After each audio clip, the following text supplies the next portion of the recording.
کیا ہمارے پاس دل نہیں ہے؟ کیا ہم پتھر کے صنم ہیں؟ کیا ہمیں خزان کے بعد بہار دیکھنے کا کوئی حق نہیں بنتا ہے؟ کیا ہمیں کیوں ہمیں ہیلے بہانوں سے لوٹا اور مارا جا رہا ہے؟ کیوں ہماری حقیقت اور انصاف کو برائے کار نہیں لایا جا رہا ہے؟ آخر کب تک ہم آپ کی بے رخی، بے وفائی اور نا انصافی برداشت کریں گے؟ کہیں ایسا نہ ہو بڑی دیر ہو جائے، کہیں ایسا نہ ہو ہماری مجبوری اور بے بسی آپ لوگوں کے لیے خزاں بن کر آئے گا، تب آپ کو عوامی غیظ و غضب سے کوئی بچا نہیں سکے گا۔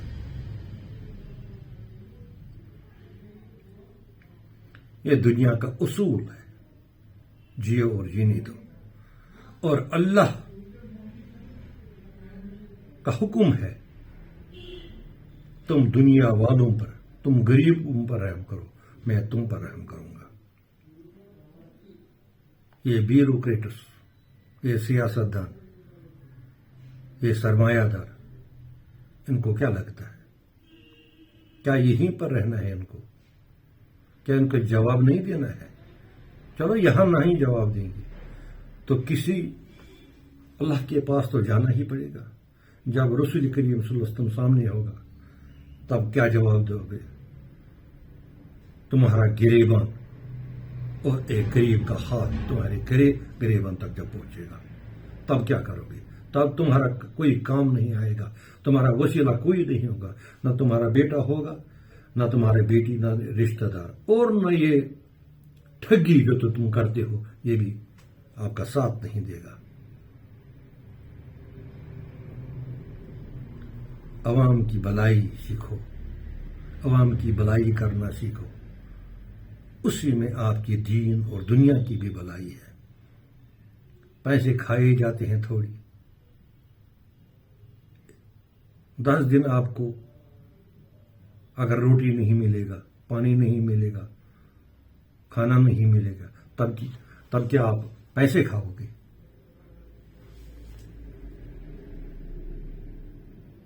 اللہ سے ڈرو، اس کی گرفت سے ڈرو، اس کی تھپڑ بہت مہنگی ہوتی ہے، اسے کوئی نہیں بچا سکے گا، سارا عالم بھی نہیں بچا سکے گا۔ تم اس دنیا کے، اپنے جموں کشمیر کے عوام پہ رحم کرو، تم پر خدا رحم کرے گا۔ مجھے دیجیے اجازت، خدا حافظ۔